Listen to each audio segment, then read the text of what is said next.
ملګری ډیر په ښایسته انداز کې یو خاکه پیش کړې ده، یعنی کم کس چې خوږ صحیح ده او د خلکو سره ډېرې ښېګړې کوي د هغې باوجود هم په خلکو باندې بد لګي، یعنی هر څه خپل او سوځي بل. دا تاسو واورئ د دې یو ښایسته مثال ورکړی. او بل جناب د خواږو یو انسان چې په اخلاقو باندې ښایسته دی، خوږ دی، په کردار خوږ دی، هغه څنګه د خلکو په زړونو کې ځای کوي. تاسو واورئ ښه، دې نه پس یو واقعه تاسو ته بیانوم ښه. یعنی موږ په دې معاشره کې ګورو چې هسې به څه خلک په دې خلکو باندې بد لګي، هلکه څه به یې کړي نه او هسې به یې څه به بد لګي. او بعضې نیمکسي چې راشي مجلس ته داسې خوږ چې ټول مجلس د ځان سره واوړي. تاسو د شاهنواز صاحب د شاهنواز نوم دی، خو ډېر ښایسته مثالونه ورکړي، ډېر په ښایسته انداز خبره اتره کوي. والله د ده چې هر ویډیو ماله مخې ډېر زه پوره ګورم. یو نصیحت پکې تاسو واورئ. د شودو نړۍ دونه خوږ شه چې هر زړه کې ستا ځای جوړ شي. او که بیا هم تا څوک نه خوښوي نو هېڅکله په دې مه خفه کېږه، ځکه چې دا خلک مجبوره دي، دا د شګور مریضان دي، دوی خوږ شی نه خوښوي. جناب تاسو قتل کنه ګور اخلاق نه دي، اخلاق کنه الله اکبر کبیر، اخلاق خامخا خپل ځای خي صحیح ده.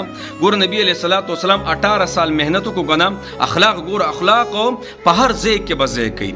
یعنی نبی اسلام فرمای زما د ټول نبوت نچوړ مفهوم داسې دی، هغه څه دی، هغه اخلاق دي. اخلاق او د الله د سیړه د خپلو بندګانو ته روزانه نزول کیږي. دو څیزونه ډېر کم راځي ښه، یو ذکر والا جبه او بل اخلاق ښه.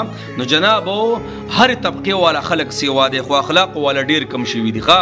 اګوره اخلاق دام دي چې مولانا صاحب د څوک جی کوي، مولانا صاحب مو د جی کوي، خو بهترین اخلاق کم دي چې تا سره څوک ښه پته ته پې ښه نه لګي، د هغې باوجود په تا باندې ښه ولګي.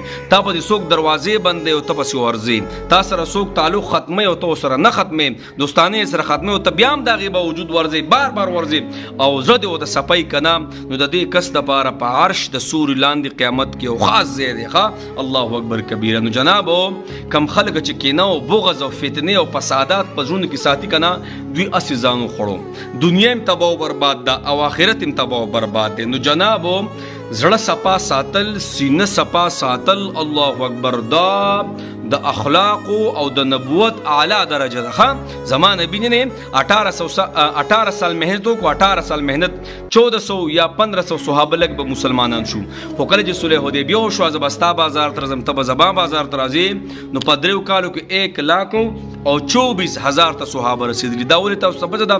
دا ټول اخلاق. نو جنابو کو هر څوک سره بد کوي کنه دی چینو په شان شه صحیح ده، په خپله به ځای کې او کنه بیا دې څوک برداشت کوي نه کنه، اړو برداشت کوي دي نه، خپله غاړه پې ازاده که. بعضې کسان داسې وایي مولانا صاحب وایي موږ د خلکو سره روغې کوو، یعنی مطلب زه پې ورشم او هغه ما سره روغې نه کړي پلانې ډینګرې وغیره، ته پې خپله غاړه ازاده که، ته د په زړه کې سمه ساته، هغه به دا کینه او بغض په خپله وبې خوري وبې دننې تباه او برباد بېږي، ته د ښایسته تاویږه راتاویږه او خان د داسې بېساسې به سوځي صحیح ده. نو دغه خلک نه دی، د دوی په دنیا کې الله عذاب دا دی کنه، الله ولا عذاب دا ورکړي چې دا سوزي بس او زړه دننه خوري تباه او برباد شي. ګوره پیسه به تا سره سوزي به هغه، ګاډی به تا سره سوزي به هغه، ته به ښایسته ګرځې او سوزي به هغه، بس دا مرض د هغوی دپاره بس پوره دی ښه، دا عذاب د هغوی دپاره پوره دی بس په دنیا کې چې سوزي.